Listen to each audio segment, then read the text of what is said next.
నెల్లూరు జిల్లా ఇందుకూరుపేట మండలం ముదువర్తిపాలెం గ్రామ పరిధిలో పెన్నా నది ఒడ్డున జరిగిన ఘటనపై కొవ్వూరు సర్కిల్ ఇన్స్పెక్టర్ సుధాకర్ రెడ్డి మాట్లాడుతూ జిల్లా SP Ajitha Vejandla additional SP Soujanya సూచనలతో డీఎస్పీ శ్రీనివాసరావు ఆధ్వర్యంలో నిందితులు 10 మందిని అరెస్టు చేశారు.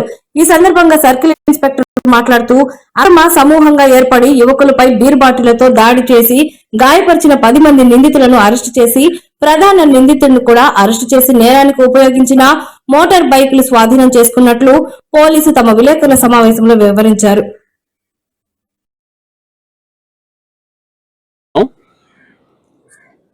మొన్న 2వ తేదీ అర్ధరాత్రి ముదువర్తిపాలెం దగ్గర పెన్నా నది ఒడ్డున షేక్ నాగూర్ బాబు అనే యువకుడిపై 10 మంది బీరు బాటిళ్లతో దాడి చేసి అతన్ని నింపే ప్రయత్నం చేశారు. ఆ విషయం మీడియా అంతా కూడా వచ్చింది. 3వ తేదీన అతని సోదరుడు షఫీ ఇందుకూరుపేట పోలీస్ స్టేషన్లో ఇచ్చిన రిపోర్టు మేరకు హత్యాయత్నం సెక్షన్లతో కేసు నమోదైంది. ఈ కేసు దర్యాప్తులో భాగంగా మా జిల్లా ఎస్పీ మేడం గారి ఆధ్వర్యంలో రూరల్ డిఎస్పీ గారి నేతృత్వంలో ఇందుకూరుపేట ఎస్ఐ గారు, నేను, మా సిబ్బంది అందరం కూడా నిందితుల్ని ఐడెంటిఫై చేసి వాళ్ళని ఈరోజు మధ్యాహ్నం 3 గంటలకు టిట్కో హౌస్లు కొత్తూరు అంబాపురం దగ్గర అరెస్ట్ చేయడం జరిగింది. ఈ కేసు విచారణలో దీని యొక్క మోటివ్ ఎంక్వైరీ చేస్తే నిందితులు మొదటి నిందితుడైన బన్నీ, 2వ నిందితుడైన చక్రి వీళ్ళిద్దరూ సొంత అన్నదమ్ములు. వీళ్ళ సోదరిని ప్రస్తుత కేసులో గాయపడినటువంటి నాగూర్ బాబు ప్రేమించి 2024వ సంవత్సరంలో వివాహం చేసుకున్నాడు.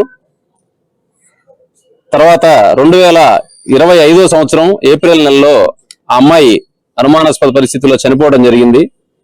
దానిపైన పోలీసు కేసు నమోదు చేసి ఇప్పుడు ప్రస్తుతం గాయపడిన వ్యక్తిని, వీళ్ళ ఇతర కుటుంబ సభ్యుల మీద కేసు పెట్టిన వాళ్ళను కూడా అరెస్ట్ చేసి రిమాండ్ పంపడం జరిగింది.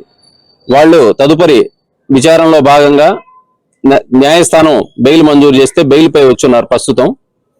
అప్పటి నుంచి ఈ అన్నదమ్ములిద్దరూ అతనిని చంపాలని చెప్పి ప్లాన్ చేసుకొని నిన్న 2వ తేదీ అర్ధరాత్రి ముదివర్తిపాలెంలో గ్రామంలో తిరణాలు జరుగుతూ ఉంది. ఆ రోజు ఆర్కెస్ట్రా ప్రోగ్రాం కూడా ఉంది. ఆ ప్రోగ్రాం దగ్గరికి ఇతను వస్తున్నాడనే సమాచారం తెలుసుకొని వీళ్ళు కూడా అక్కడికి వెళ్లారు. ఆర్కెస్ట్రా ప్రోగ్రాం అయిపోయి సుమారు 12-12:30 గంటల మధ్యలో వాళ్ళు తిరిగి వెళ్లే టైంలో వాళ్ళు యూరినల్స్ కోసం ఆగితే ఈ 10 మంది వ్యక్తులు అతని మీద మూకుమ్మడిగా దాడి చేసి బీరు బాటిలతో అతన్ని విచక్షణారహితంగా పొడిచి గాయపరిచారు. పక్కన ఉండేటువంటి షఫీ పెద్దగా కేకలు వేయడంతో ఆ గ్రామస్తులు అక్కడికి వచ్చారని చెప్పి వీళ్ళు అక్కడి నుంచి పారిపోయి వెళ్లిపోయారు. ఈ నేపథ్యంలో ఇందుకూరుపేట పోలీసు కేసు నమోదు చేసుకుని ఇమీడియట్ గా 24 గంటల్లోనే నిందితులందరినీ గుర్తించి వాళ్ళని అరెస్ట్ చేయడం జరిగింది. వాళ్ళని రిమాండ్ కోసం ఈరోజు కోర్టులో ప్రొడ్యూస్ చేస్తాం. ఈ సందర్భంగా ప్రజలందరికీ సూచన, ఏదైనా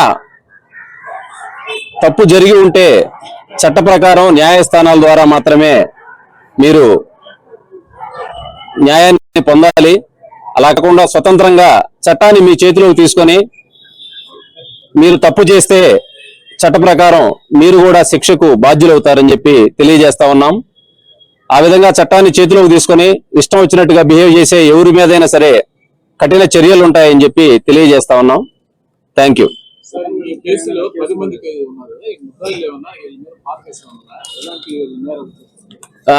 వీళ్ళల్లో ఒక 4 ముద్దాయిలపై గతంలో కూడా కేసులున్న సందర్భం ఉంది. నెల్లూరు 2 టౌన్ పరిధిలో ఒక 2 మీద కేసు ఉంది. ఇంకొక అతని మీద నెల్లూరు 2 టౌన్ పరిధిలోనే ఒక కేసు ఉంది. కొవ్వూరు పోలీస్ స్టేషన్ పరిధిలో ఒక కేసు ఉంది.